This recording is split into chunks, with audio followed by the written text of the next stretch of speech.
There's two reasons why I really enjoy working at Quantium. One is the people, and two is the learning opportunities. We're lucky to work with some of the brightest people in the country, and as a result, every day that I come here, I really have to bring my A game because there's some really smart people here that sort of bring the best out in you. At the same time, there's just so many opportunities to learn. There's opportunities in deep analytics, there's opportunities in consulting and product, and broader. And so anytime you think that your learning opportunities are starting to diminish at Quantium, another gateway opens up. I have to say it's the people.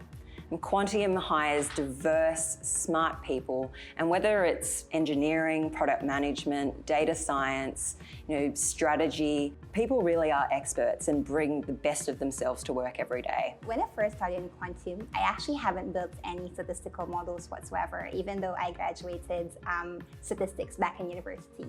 In the last 5 years that I've been here, I've been like the sponge that just absorbed all of this learning. And I think that's really what I love about Quantium. We push the envelope of thinking and we let everyone to innovate and then learn in the process. So now I build models every day.